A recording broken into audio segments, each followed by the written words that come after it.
Right now, the Eddie may not go, and it's not because of the surf. The Aikau family speaking out tonight about parting ways with the contest sponsor. And with the future of the 30-meter telescope up in the air, TMT officials announce an alternate site if they can't get the permit to build atop Mauna Kea. But up first, it's in the hands of the jury. 12 men and women tonight deliberating the fate of Mayor Billy Kenoi. KITV Island News at 5 starts now. You're watching KITV Island News at 5. The fate of Big Island Mayor Billy Kenoi now lies in jurors' hands. Deliberations kicked off in the mayor's theft trial. KITV's Monikela Navarro was there, and she joins us now live from Hilo.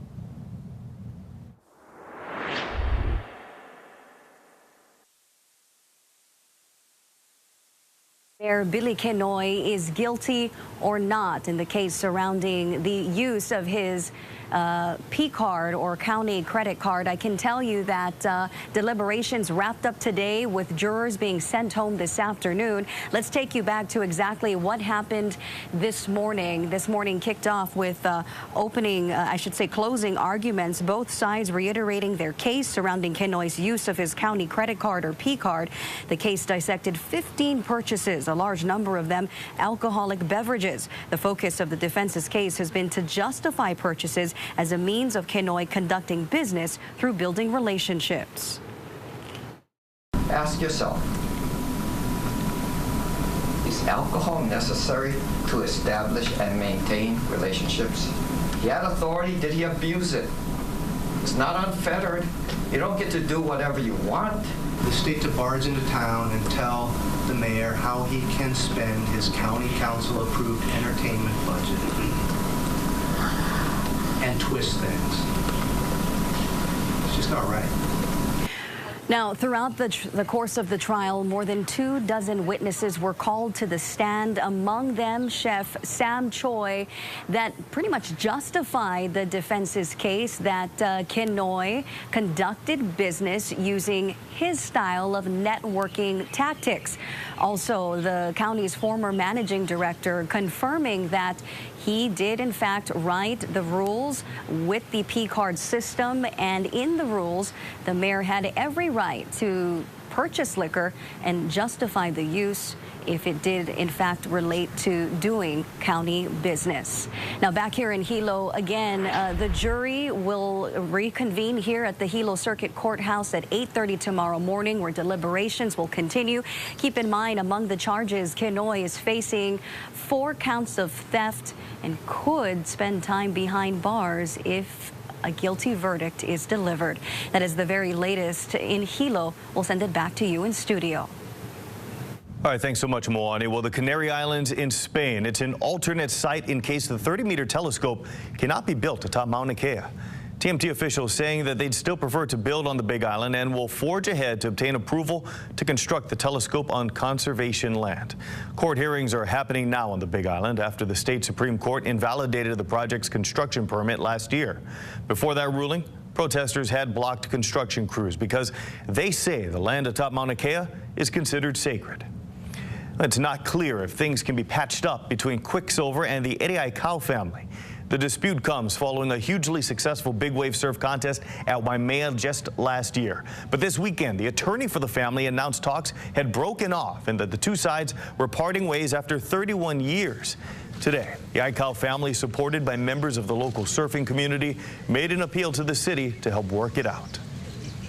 This is a day to honor a Hawaiian who was fortunate to have won the greatest event in the world and dedicate his win to Hawaii's people. This is a day to remember and really know who this Hawaiian is, Eddie Aikau. But I can say that the family's primary concern is that the event wouldn't lose its connection with Eddie Aikau and what he represented. Reese denies that the sticking point is compensation. In a statement, Quicksilver said it's disappointed that its long-standing relationship may be coming to an end.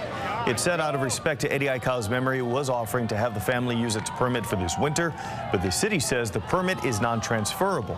In a statement, Mayor Caldwell said He was encouraged that Quicksilver would be willing to work with the ICOWs to allow the Eddie to go this year.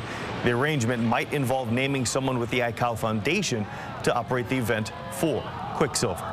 All right, time to look outside. Some sunny skies today, but are those rains going to return for trick-or-treating? Let's get a first look at the forecast and toss it over to KITV meteorologist Pete Cajano. Pete. Hey, thanks, Mike. And you know what? That's the big question. We had rain through the weekend, many showers. Some of the events Saturday night, all blue. At times we were seeing wet weather out there. Tonight we have some good news for you depending on where you're at. A little less coverage of rain expected on Oahu and also Kauai. But over towards the Big Island, I think you're still going to see clouds and showers. You can see the clouds and at times some wet weather. They'll be passing through, so not a washout, but certainly trick-or-treating on the windward side. Hamakua coastline, Hilo points down the south of the Big Island. You can expect to see a couple of light showers there. Also seeing some light showers right now into windward sections of Maui. That's going to push on through pretty quickly. So the good news is the trade wind's blowing strong enough that if you run into some of these showers, probably won't last all that long, maybe 20, 25 minutes. We'll take you over towards Oahu. We do have some light rain just offshore north of Lokai, and this could move your way. So windward sections near Kailua could see some light sprinkles. Also Waimanalo as we head into the early evening hours. So we'll keep an eye on that for you. Let's go ahead and take a look at the high surf advisory that has been extended all the way up until 6 a.m. on Tuesday. Coming up, we're going to talk about your Halloween forecast, that trick-or-treat forecast, and much more. That's coming up a little later. Mike. All right, thank you, Pete. Well, the man who teamed up with his girlfriend to try and kill her pregnant sister was sentenced to prison for life with the possibility of parole. Michael Ayala was also sentenced to 20 years for a related burglary charge, both to be served concurrently. Ayala will appear before the Hawaii Paroling Authority to determine his minimum sentence and eventually if he'll be paroled. Well, I won't presume what the Hawaii Paroling Authority would decide, but it is within their discretion. And so while he was sentenced to a 20-year term for the robbery charge, that was not a minimum sentence, but rather the maximum indeterminate sentence. Jessica Heinbaugh, Ayala's then girlfriend, also received life with the possibility of parole in June of last year. An attempted murder investigation turns into a deadly three-car crash over the weekend. KITV's Lindsay Fucano spoke with witnesses of that terrifying scene. Everything is paradise, and then things could change so quickly. I was scared, and I knew that it was going to end in tragedy. Witnesses to tragedy. People on Maui are still stunned by what they saw. On Saturday afternoon, just before 3:30, Maui police officers investigated a suspicious vehicle at a home on East Waiko Road in Waikapu. Their officers found 29-year-old Joshua Oppo asleep at the wheel of a Nissan sedan. When officers confronted Oppo, he reversed his car into a police vehicle and took off. No one was inside that vehicle, but Oppo almost ran over two officers nearby. Police then chased Oppo down Honoapi'ilani Highway, then down the southbound lanes of Kuihelani Highway right into oncoming traffic. I felt like I was hovering behind this car in front of me, even though they weren't coming towards me. You could feel it in your stomach. Oppo then collided head-on with a black Scion, which hit a blue Hyundai. The driver of the Scion, Melissa Egbert of Lahaina. She was taken to the hospital where she later died. She was an English teacher at the UH Maui campus who was about to celebrate her 34th birthday on Wednesday. Those that work with Egbert say she was beloved by her students. She touched a lot of people in our community at the college, and so people are, very sad about this loss and devastated by the loss. So she really did affect quite a large community. David Shannon is vacationing in Maui from Lexington, Kentucky, and says he was the next car to drive by after the crash happened and feels lucky to be alive.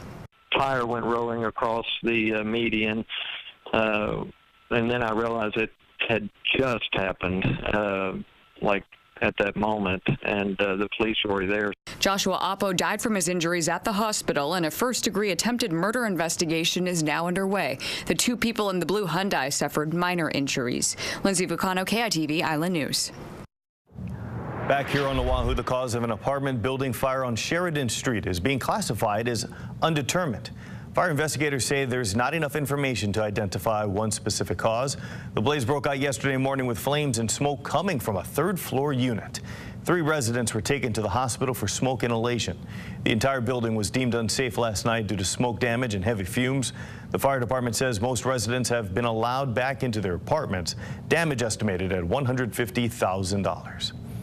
Well, you've heard of tiny homes. How about micro units? Coming up, we're going to show you the small space that could help our housing crisis. And perfect for Halloween. You can explore and hear the history behind one of Oahu's most haunted places. We're talking about Morgan's Corner. Stay tuned.